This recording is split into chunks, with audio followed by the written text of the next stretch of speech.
Cordial saludo, profesora. Nuestro grupo está conformado por Dianis Blanco, Antonio Pertús y mi persona, Angie Gómez. A nosotros nos correspondió la sentencia 4131 del 2016 del magistrado ponente Eugenio Fernández, por lo cual brevemente explicaremos los aspectos más importantes de esta. En mi caso abordaré los hechos y la actuación procesal, iniciando por mencionar que el día 3 de agosto del año 2011, siendo más o menos las 10:30 de la noche, por orden de la Fiscalía, dos agentes de la Policía Judicial de la SIJIN realizaron allanamiento y registro de una vivienda ubicada en el barrio El Bosque de la ciudad de Sincelejo, donde allí se encontraron con un sujeto en la puerta principal que al percatarse de su presencia decide salir corriendo y trancar la puerta, por lo que los policías deciden utilizar medios coercitivos para lograr abrirla, y cuando esto sucede encuentran a la persona lanzando un objeto, por lo que fue interceptado e identificado como William Guevara. Asimismo, proceden a registrar las habitaciones de la vivienda en presencia de la señora Estela Molina, de Hamer Jaraba y de la funcionaria del Ministerio Público, encontrando que en la habitación número 1 no habían evidencias que sirvieran como material probatorio. Entonces se procede a ingresar en la habitación número 2, donde se encuentra en un mesón un paquete de bolsas, las cuales se enumeran como el primer elemento de material probatorio. Asimismo, se halla en una mesa un envuelto en hoja del cual se desprendía un olor penetrante. También se halla encima de otra mesa varias bolsas plásticas que fueron consideradas de igual forma. Y en la misma habitación, sobre la cama, se encontró una suma de 35,000 pesos que se enumera como la evidencia número 4. Por las anteriores situaciones mencionadas, los policías deciden dar captura al señor William Guevara, leyéndole sus respectivos derechos y dirigiéndolo a las instalaciones de la URI, donde es dejado a disposición del fiscal de turno. Conviene subrayar que cuando se examinó la sustancia encontrada en el envuelto de hoja, se determinó que se trataba de cannabis, por lo que en audiencia cumplida en agosto de ese año, el Juzgado Tercero Penal Municipal de Sincelejo, Sucre, legalizó la orden de allanamiento y registro realizada por la Fiscalía, argumentando que se tenía conocimiento previo de que en esa casa vendían estupefacientes y que asimismo se legalizaba la captura de William Guevara. En esa diligencia, el ente acusador le imputó la imposible comisión del delito de tráfico, fabricación o porte de estupefacientes, ya que éste almacenaba y vendía. Asimismo, se precisó que se hallaron diferentes bolsas plásticas que generalmente son utilizadas para distribuir y almacenar estas sustancias, y que en revisión del sistema aparecía registrada un allanamiento de esa misma casa en enero de ese año, y que también se había dado captura al señor William Guevara. En ese momento se solicitó la imposición de la medida de aseguramiento en establecimiento carcelario.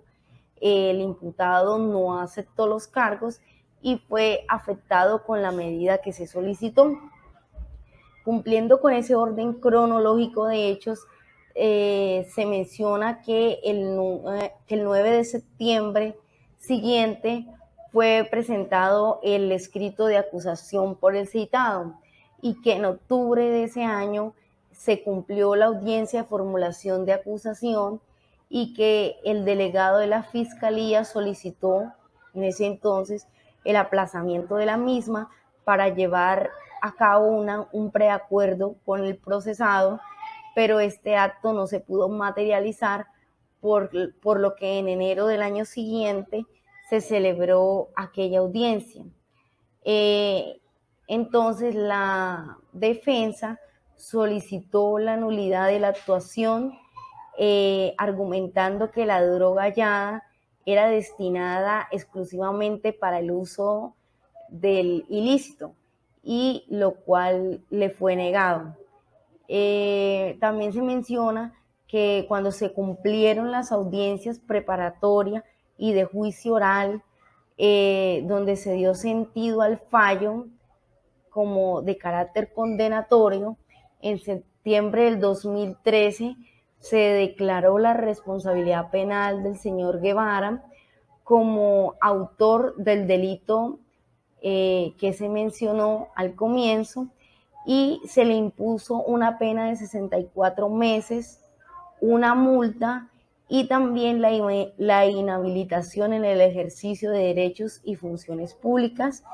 por lo que se declaró privado de la libertad, sin concederle la suspensión condicional de la ejecución de esa pena, ni tampoco la prisión domiciliaria. Cuando se dio el recurso de apelación promovido por el defensor, el Tribunal Superior de Sincelejo, a través de la sentencia del 5 de diciembre del año 2013, confirmó la condena, razón por la que el profesional insistió al impugnar extraordinariamente con una respectiva demanda de casación, que luego de admitida fue sustentada ante la sala. Como anteriormente hice alusión a la demanda de casación presentada por el defensor, me permito ondear más en esta y dar datos más concretos, diciendo en primer lugar que se formuló un cargo al amparo de la causal primera de casación, contemplada en el artículo 181 de la Ley 906 del 2004, dada la infracción de los artículos 11 y 376 que consagra el Código Penal. En ese sentido, se le acreditó al procesado la condición de farmacodependiente, teniendo en cuenta que la cantidad que se le halló de marihuana sobrepasó la dosis mínimamente, y que se podría entender que buscaba abastecerse y que esta conducta no generaba algún peligro para el bien jurídico de la salud pública, que busca proteger el título 13 en el que se consagra el delito que se le estaba imputando. Además, se declaró que el propósito de la tenencia de esa sustancia por parte del asistido no era suministrarla a terceros, sino usarla para fines personales, señalando que la Fiscalía no aportó pruebas suficientes para concluir que tuviera un fin comercial o distinto, y que en cambio la defensa aportó el testimonio de un médico especialista en el tema, con el cual se probó que Guevara abusaba de los estupefacientes por la dependencia que padecía. Asimismo, se aportó otro testimonio en el que la persona conocía al implicado como consumidor de marihuana, reconociendo que la droga que se encontró en la propiedad de él no era para la venta, y que no estaba viviendo en ese lugar, sino que simplemente estaba visitando a su pareja permanente que vivía con sus padres, y que esa orden de allanamiento iba en contra de otra persona. Se concluye que la conducta del incriminado carece de antijuricidad material, porque atentó contra su propia salud y no contra la salud pública, por la cantidad insignificante de droga que se le halló, por lo que la defensa solicita casar el fallo para emitir decisión de reemplazo de carácter absolutorio. Audiencia de sustentación. En esta audiencia solamente asistió el delegado de la Fiscalía, pues el defensor, con aviso previo, manifestó que se mantenía en los términos establecidos en la demanda, y el delegado del Ministerio Público se excusó. El representante del ente acusador le otorga la razón al demandante y este pide casar el fallo a favor de absolver al procesado, que en este caso es el señor William, pues este alude que el referente fáctico enseña que si bien la sustancia incautada superó la dosis mínima, pero que esto no se demostró que el procesado era expendedor de estupefacientes. En cambio, sí se demuestra que este era consumidor de sustancias psicoactivas al borde de la dependencia según concepto médico. Y esta prueba no fue rebatida. Este pone en manifiesto que el tribunal concurrió en un error cuando estimó que abusador de psicoactivos significa consumo esporádicamente, porque este alude que en la misma definición del diccionario se entiende que abuso es el uso indebido o excesivo de algo, y que está claro que el procesado no solo consumía sustancias estupefacientes, sino que hacía un exceso de estas mismas. Al igual agregó que la cantidad de sustancias que se le encontró pues superaba la autorizada, pero que sin embargo la aplicación de la norma prohibida no puede ser exegeta, pues está claro que este exceso significativo no causó algún riesgo al bien jurídicamente tutelado. Bueno, entre las principales consideraciones que tiene la Corte, una de las más importantes y la que por así decirlo puede llegar a ser la que da la solución del caso, es en la que explica que la jurisdicción penal se encarga de los infractores de la ley. Por otro lado, en el caso en el que se argumenta que este tenía la droga para el consumo personal, ya que era un consumidor abusivo, en estos casos de enfermedad no le correspondería a la jurisdicción penal, ya que se trata de una enfermedad, lo que también lo exoneraría de la responsabilidad. Sin embargo, esto puede desvirtuarse en los casos en los que la cantidad supere de forma excesiva o requerida, o que esto tenga fines de venderlo, comercializarlo, de expenderlo, de ofrecerlo, incluso cuando sea gratuito. Esto significa que la condición de enfermo no siempre lo exonera de una excepción de responsabilidad, o no siempre lo exonera de tener responsabilidad.